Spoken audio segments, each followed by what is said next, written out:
Still reading through Orlando by Virginia Woolf. Almost done with chapter 1. Sasha, as if to reassure him, was tenderer than usual and even more delightful.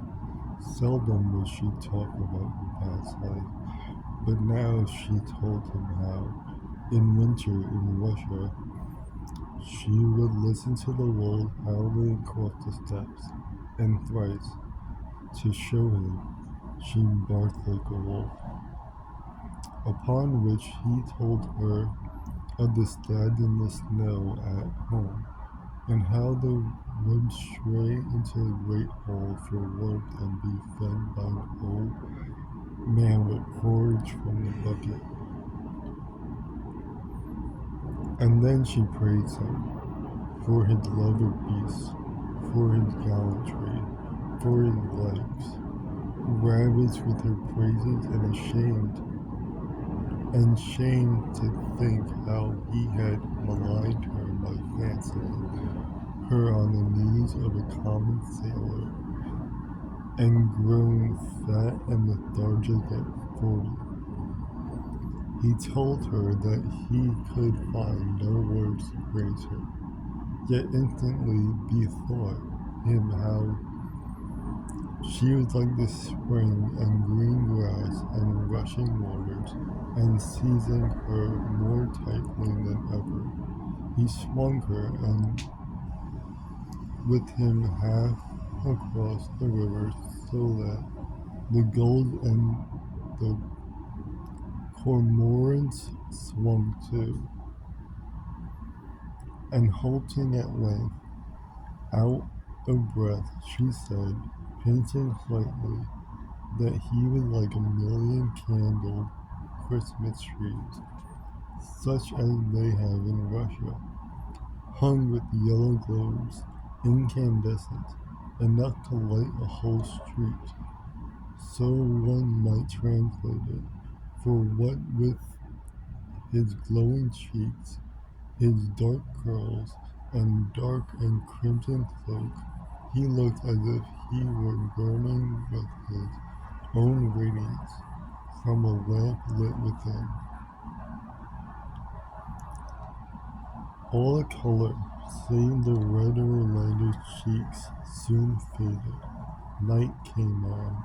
As the orange light of sunset vanished, it was succeeded by an astonishing white glare of the torches, bonfires, flaring cressets, and other devices by which the river was lit up and the forest the strangest transformation took place.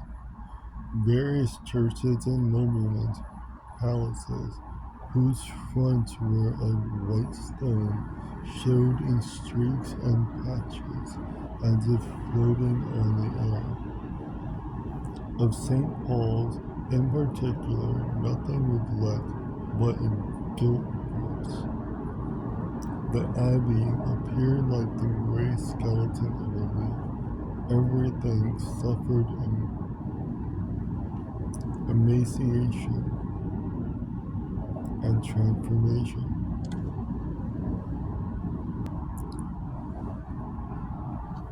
As they approached the carnival, they heard a deep note like that struck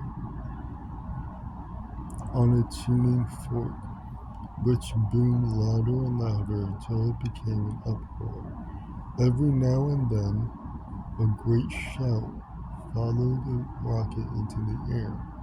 Gradually, they could discern little figures breaking off from the vast crowd and spinning hither and thither, like gnats on the surface of a river. Above and around this brilliant circle, like a bolt of darkness pressed in the deep black of a winter's night, and then into the darkness where there began to rise with pauses which kept the expectation alert and the mouth open, flowering rockets, crescents, serpents, a crown. At one moment the woods and distant hills showed green as on a summer's day, the next all was winter and blackness again. By this time Orlando and the princess were close to the royal enclosure and found their way barred by a great crowd of the common people, who were pressed as near to the silken rope as they dared, loth to end their privacy, and encountered the sharp eyes that were on the watch for them. The couple lingered there, shouldered by prentices, tailors, fishwives, horse dealers, colony catchers, starving scholars, maid-servants in their wrinkles, orange girls, ostlers, sober citizens, bawdy tapsters, and a crowd of little ragamuffins such as always haunt the outskirts of a crowd, screaming and scrambling among people's feet. All the riff-raff of the London streets indeed was there, jesting and jostling, here casting dice, telling fortunes, shoving, tickling, pinching, here uproarious, there gloom, some of them with mouths gaping a yard wide, others as little reverent as daws on a housetop, all as variously rigged out as their purse or stations allowed, here in fur and broadcloth, there in tatters, with their feet kept from the ice only by a distaff bound about them. This is kind of a rude way to talk about normal crowds of people.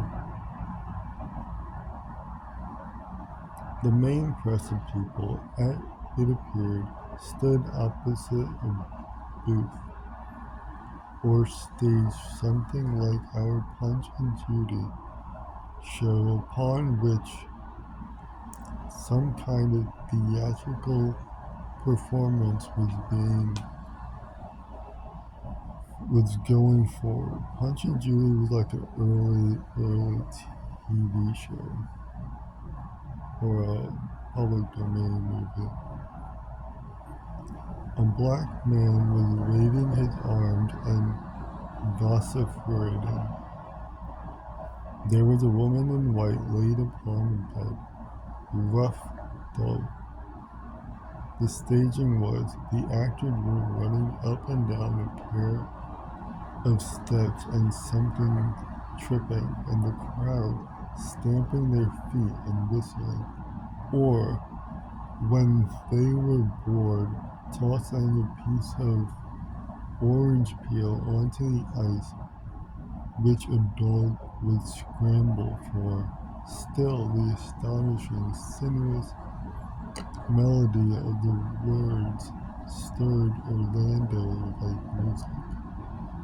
I think Punch and Judy was a live show that went on tour, and then it got adapted into an early TV show. Spoken with extreme speed and endearing agility of tongue, which reminded him of the sailors singing in the beer gardens at Wapping. The words, even without meaning, were as wine to him. But now and again a single phrase would come to him over the ice, which was as it torn from the depth of his heart. The frenzy of the Moor seemed to him his own frenzy, and when the Moor suffocated the woman in her bed, it was Sasha he killed with his own hands. At last the play was ended. All had grown dark. The tears streamed down his face. Looking up into the sky, there was nothing but blackness there too. Ruins and death, he thought, cover all. The life of man ends in the grave. Worms devour us. Is he talking about Othello? I'm sure Othello the play they're watching, but isn't it? She compares it to Virginia. Methinks it should be now a huge eclipse of sun and moon, and that the affrighted globe should yawn. Even as he said that the star of some power rose in his memory. The night was dark. It was pitch dark, but it was such a light night as this that they had waited for. It was on such a night as this that they had planned to fly. He remembered everything. The time had come. With a burst of passion, he snatched Sasha to him and hissed in her ear, Jordan Marley. It was their signal. At midnight, they would meet at an inn near Blackfriars. Horses waited there. Everything was in readiness for their flight.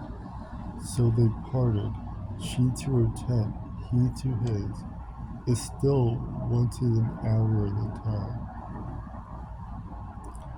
Long before midnight, Orlando was in waiting. The night was of so inky a blackness that a man was on you before he could be seen, which was all to the good, but it was also of the most solemn stillness, so that a horse's hoof or a child's cry could be heard at a distance of a half a mile. Many a time did Orlando, pacing the little courtyard, hold his heart at the sound of some mad, steady footfall in the cobbles, or at the rustle of a woman's dress. But the traveler was only some merchant making home belated, or some woman of the quarter whose errand was nothing so innocent. They passed, and the street was quieter than before. Then those lights which burnt downstairs in the small, huddled quarters where the poor of the city lived moved up to the sleeping rooms, and then, one by one, were extinguished. The street lanterns in these purlieus were few at most, and the negligence of the night watchmen often suffered them to expire long before dawn. The darkness then became even deeper than before. Orlando looked to the wicks of his lantern, saw to the saddle girths, primed his pistols, examined his holsters, and did all these things a dozen times at least till he could find nothing more needing his attention. Though it still lacked some 20 minutes to midnight, he could not bring himself to go indoors to the inn parlor, where the hostess was still serving sack in a cheaper sort of Canary lines to a few seafaring men, who would sit there trotting their ditties and telling their stories of Drake, Hawkins, and Grenville, till they toppled off the benches and rolled asleep on the sanded floor. The darkness was more compassionate to his swollen and violent heart.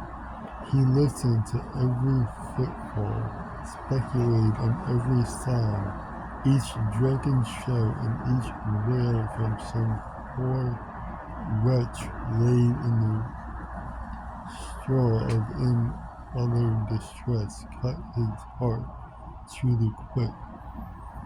as if it boded ill omen to adventure.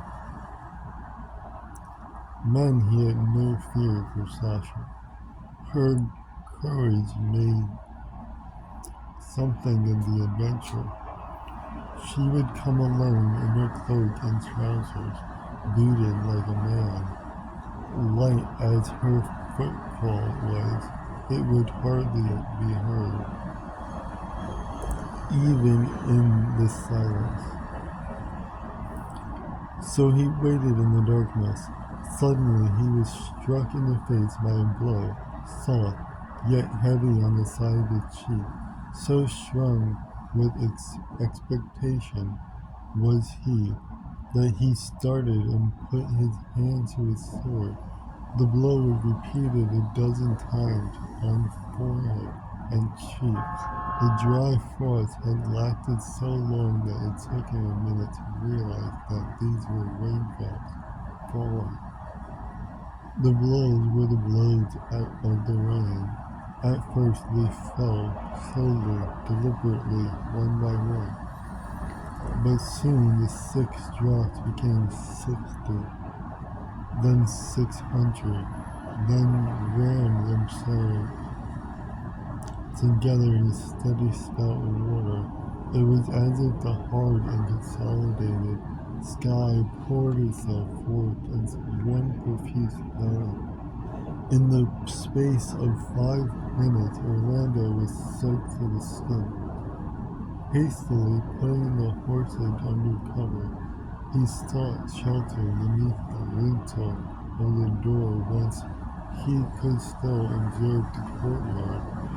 The air was thicker now than ever, and such a steaming and groaning rose from the downpour that no footfall of man or beast could be heard above it. The roads, pitted as they were with great holes, would be under water and perhaps impassable. But of what effect this would have upon their flight he scarcely thought. All his senses were bent upon gazing along the cobbled pathway, gleaming in the light of the lantern, for Sasha coming. Sometimes in the darkness he seemed to see her wrap about with rain strokes. But the phantom vanished.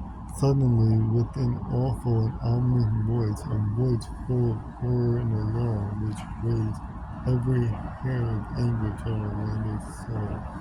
St. Paul struck the first stroke at midnight. 4 times more it struck remorselessly. With the superstition of a lover, Orlando had made out that it was on the 6th stroke that she would come. But the 6th stroke echoed away, and the 7th came, and the 8th, and so his apprehensive mind, they seemed notes first heralding and then proclaiming death and disaster.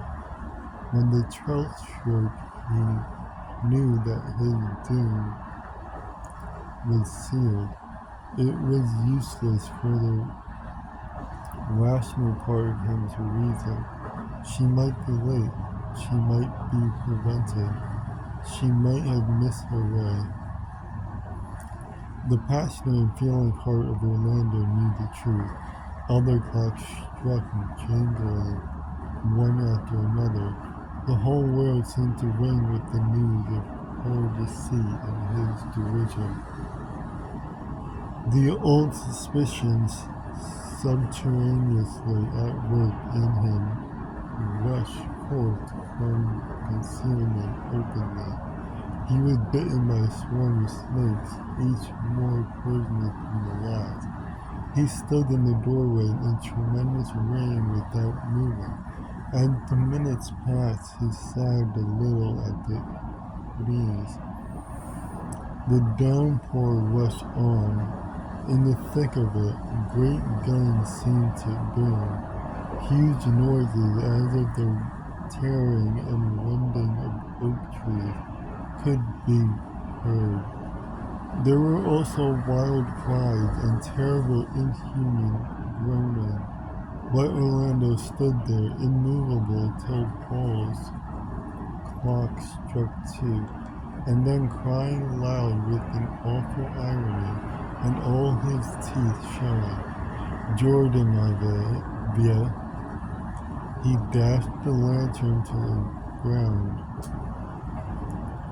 mounted his horse, and galloped he knew not where. Some blind instinct, for he was past reasoning, must have driven him to take the river bank in the direction of the sea. For when the dawn broke, which he dimmed the unusual suddenness, the sky turning pale yellow, and the rain almost ceasing, he found himself on the banks of the famed awful rapid. Now a sight of the most extraordinary nature met his eyes, where for 3 months and more there had been solid ice of such thickness that it seemed permanent as stone, and the whole gay city had been stood on its pavement, was now a race of turbulent yellow waters. The river had gained its freedom in the night. It was as if a sulphur spring, to which view many philosophers incline, had risen from the volcanic regions beneath to burst the ice asunder with such vehemence that it swept the huge and massive fragments furiously apart. The mere look in the water was enough to turn one giddy. All was riot and confusion. The river was strewn with icebergs. Some of these were as broad as a bowling green and as high as a house. Others no bigger than a man's hat, but most fantastically twisted. Now would come down a whole convoy of ice blocks, sinking everything that stood in their way. Now eddying and swirling like a tortured serpent, the river would seem to be hurtling itself between the fragments and tossing them from bank to bank, so that they could be heard smashing against the piers and pillars. But that was the most awful and inspiring of terror, was the sight of the human creature who had been trapped in the night and now paced their twisting and precarious islands in the utmost agony of spirit. Whether they jumped into the flood or stayed on the ice, their doom was certain. Sometimes quite a cluster of these poor creatures would come down together, some on their knees, others suckling their babies.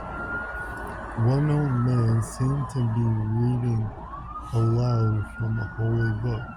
At other times, as his fate perhaps was the most dreadful, a solitary wretch which strived his narrow tenement alone. Holy book is another biblical reference, but it's just mentioning the Bible. As they swept out to sea, some could be heard crying vainly for help, making wild promises to amend their ways, confessing their sins and vowing altars and wealth if God would hear their prayers. Others were so dazed with terror that they sat immovable and silent, looking steadfastly before them. one crew of young watermen of post boys to judge by their liveries roared and shouted the lewdest tavern songs, as if in bravado, and were dashed against a tree and sunk with the blasphemies on their lips. An old nobleman, for such his fur gown and golden chain proclaimed him, went down not far from where Orlando stood, calling vengeance upon the Irish rebels who, he cried with his last breath, had plotted this devilry. Many perished clasping some silver pot or other treasure to their breasts, and at least a score of poor wretches were drowned by their own cupidity, hurling themselves from the banks of the flood, rather than let gold goblet escape them, or see before their eyes the disappearance of some furred god. For furniture, valuables, possessions of all sorts were carried away on the icebergs. Among other strange sights was to be seen a cat suckling its young, a table laid sumptuously for a supper of 20, a couple in bed, together with an extraordinary number of cooking utensils. Dazed and astounded, Orlando could do nothing for some time but watch the falling weight of waters as it hurled itself past him. At last, seeming to recollect himself, he clapped spurs to his horse and galloped hard along the river bank in the direction of the sea. Rounding a bend in the river, he came opposite that reach where not 2 days ago the ship of the ambassador had seemed unmovable, frozen. Hastily he made count of them all, the French, the Spanish, the Austrian, the Turk, all still floated, though the French had broken loose from her mooring, and the Turkish vessel had taken a great right in her side and was fast filling with water. But the Russian ship was nowhere to be seen. For one moment Orlando thought it must have foundered, but raising himself in his stirrups and shading his eyes, which had the sight of a hawk's, he could just make out the shape of a ship on the horizon. The black eagles were flying around the mast's head. The ship of the Muscovite embassy was standing out as to sea.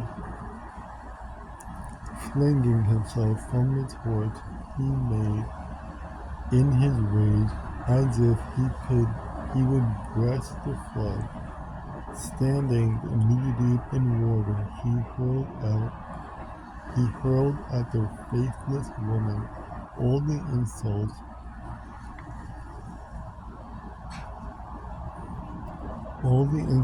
that have been the lot of her sex. Faithless, mutable, fickle, he called her, devil, adulteress, deceiver, and the swirling water took his words, and tossed at his feet a broken pot and a little straw.